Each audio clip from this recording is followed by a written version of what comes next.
நான் அவற்றை பாதுகாக்க நன்கறிந்தவன்.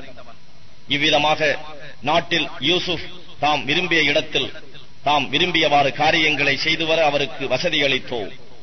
இவ்வாறே நாம் நாடியவருக்கு நமது அருள் கிடைக்கும்படி செய்கின்றோம். நன்மை செய்பவர்களின் கூலியை நாம் வீணாக்க மாட்டோம். மேலும் பயபக்தி உடையவர்களான மோமீன்களுக்கு நாம் மறுமையில் கொடுக்கும் கூலி மிகச் சிறந்ததாக இருக்கும். பின்னர் யூசுப் உடைய சகோதரர்கள் மிஸ்ர் நாட்டுக்கு வந்து அவர் முன்னிலையில் சென்றதும் யூசுப் அவர்களை அறிந்து கொண்டார். ஆனால் அவர்களோ அவரை அறியாதவர்களாக இருந்தனர். யூசுப் அவர்களுக்கு வேண்டிய பொருள் தானியங்களை சித்தம் செய்து கொடுத்தபோது அவர்களை நோக்கி, உங்கள் தந்தை ஒன்றான சகோதரனை மறுமுறை நீங்கள் இங்கு வரும்போது என்னிடம் அழைத்து வாருங்கள். நான் உங்களுக்கு தானியங்களை நிரப்பமாக அளந்து கொடுத்ததையும் விருந்து உபசாரம் செய்வதில் நான் சிறப்பு ஆனவன் என்பதையும் நீங்கள் பார்க்கவில்லையா? ஆகவே நீங்கள் அவரை என்னிடம் அழைத்து வராவிட்டால் என்னிடம் இருந்து உங்களுக்கு தானிய அளவையும் இனி இல்லை, நீங்கள் என்னை நெருங்கவும் கூடாது என்று கூறினார். அதற்கு அவர்கள், நிச்சயமாக நாங்கள் அவரை பற்றி அவர் தந்தையாரிடம் எடுத்துச் சொல்லி அவரை அழைத்து வர நிச்சயமாக முயற்சி செய்கிறோம் என்று கூறினார்கள். பின்னர் யூசுப் தம் பணியாட்களை நோக்கி, அவர்கள் கிரயமாக கொடுத்த பொருளை அவர்களுடைய மூட்டைகளிலேயே வைத்து விடுங்கள். அவர்கள் தம் குடும்பத்தாரிடம் சென்ற பிறகு இதை அறிந்தால் நம்மிடம் அதை சேர்ப்பிக்க அவர்கள் திரும்பி வரக்கூடும் என்று கூறினார்.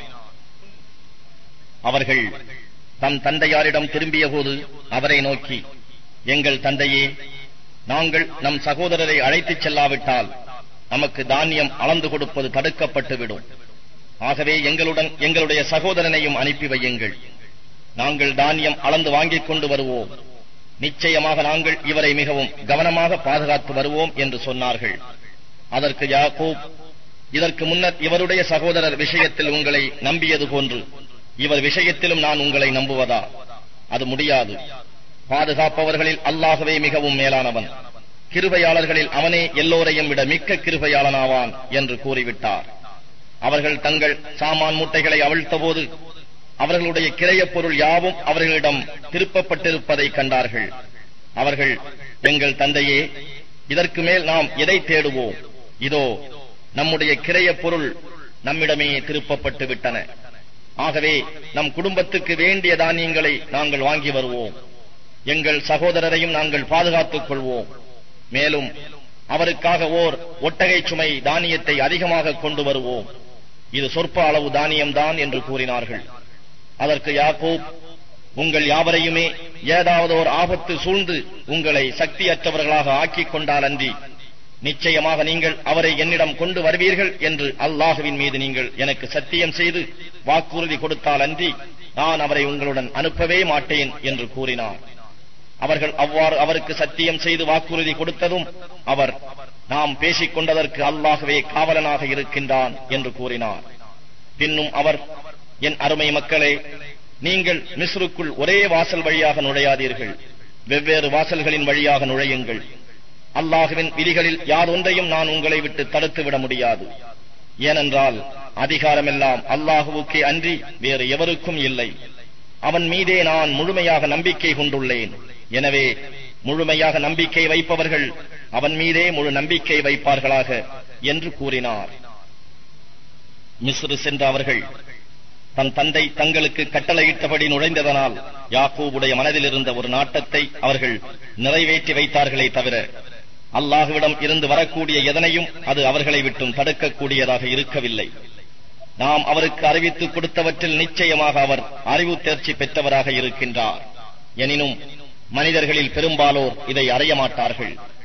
பின்னர் அவர்கள் யாவரும் யூசுஃபின் பால் பிரவேசித்த போது அவர் தம் சகோதரன் புன்யாமீனை தம்முடன் அமரச் செய்து, நிச்சயமாக நான் உம்முடைய சகோதரன் யூசுப், அவர்கள் எனக்கு செய்தவை பற்றியெல்லாம் விசாரப்படாதீர் என்று ரகசியமாக கூறினார்.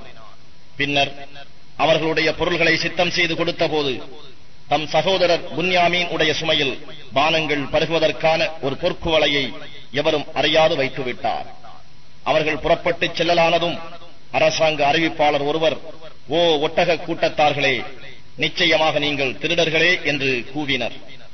அதற்கு அவர்கள் இவர்களை முன்னோக்கி வந்து, நீங்கள் எதனை இழந்து விட்டீர்கள் என கேட்டார்கள். நாங்கள் அரசருடைய அளவு கோப்பையை இழந்து விட்டோம். அதனை எவர் கொண்டு வந்தாலும் அவருக்கு ஓர் ஒட்டகச்சுமை தானியங்கள் சன்மானமாக உண்டு. இதற்கு நானே பொறுப்பாளி என்று அவர்களில் ஒருவர் மூலம் கூறினார்கள். அதற்கு அவர்கள், அல்லாஹ்வின் மீது சத்தியமாக நாங்கள் நாட்டிலே ஃபசாத் குழப்பம் உண்டாக்க வரவில்லை என்பதை நீங்கள் நிச்சயமாக அறிவீர்கள். நாங்கள் திருடர்களும் அல்லர் என்றார்கள். அதற்கு அவர்கள், நீங்கள் பொய்யர்களாக இருந்தால் அதற்குரிய தண்டனை என்ன என்று கேட்டார்கள். அதற்குரிய தண்டனையாவது, எவருடைய சுமையில் அது காணப்படுகிறதோ அவரே அதற்கு தண்டனை பெறுவார். அநியாயம் செய்வோரை இவ்வாறே நாங்கள் தண்டிக்கிறோம் என்று அந்த சகோதரர்கள் கூறினார்கள். ஆகவே அவர் தம் சகோதரன் புன்யாமீனின் பொதியை சோதிக்கும் முன்னே அவர்களுடைய பொதிகளை சோதிக்க ஆரம்பித்தார். பின்பு அதனை தம் சொந்த சகோதரனின் பொதியிலிருந்து வெளிப்படுத்தினார்.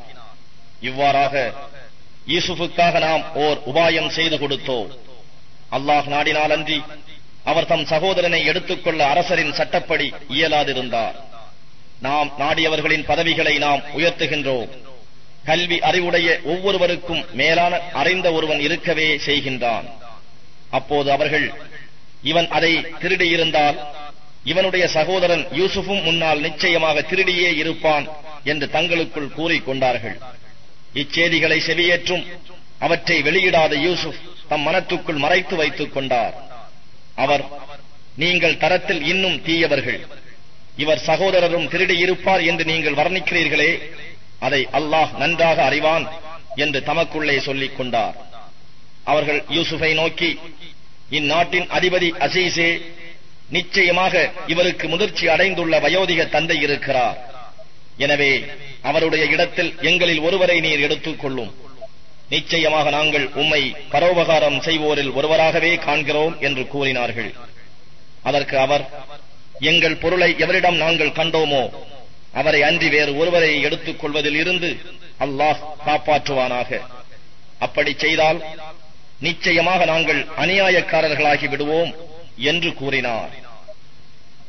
எனவே அவரிடம் அவர்கள் நம்பிக்கை இழந்துவிடவே அவர்கள் தமக்குள் தனித்து ஆலோசனை செய்தார்கள்.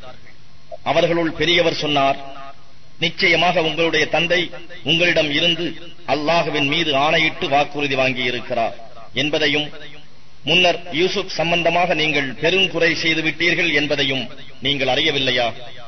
ஆகவே என் தந்தை எனக்கு அனுமதி அளிக்கும் வரை அல்லது அல்லாஹ் எனக்கு இது பற்றி ஏதாவது தீர்ப்பு செய்யும் வரை நான் இந்த பூமியை விட்டு ஒருபோதும் அகலவே மாட்டேன். தீர்ப்பளிப்போரில் அவன்தான் மிகவும் மேலானவன். ஆகவே நீங்கள் உங்கள் தந்தையாரிடம் திரும்பிச் சென்று, எங்களுடைய தந்தையே, உங்கள் மகன் நிச்சயமாக திருடி இருக்கிறான். நாங்கள் நேரில் அறிந்ததை தவிர திருடியதை நாங்கள் பார்க்கவில்லை. மேலும் நாங்கள் மறைவானவற்றின் காவலர்களாகவும் இருக்கவில்லை என்று கூறுங்கள். நாங்கள் தங்கியிருந்த ஊர்வாசிகளையும் நாங்கள் முன்னோக்கி சேர்ந்து வந்த ஒட்டக கூட்டத்தினரையும் நீங்கள் கேட்டுக் கொள்ளுங்கள். நிச்சயமாக நாங்கள் உண்மையே சொல்லுகின்றோம் என்றும் சொல்லுங்கள் என்று கூறி தந்தையாரிடம்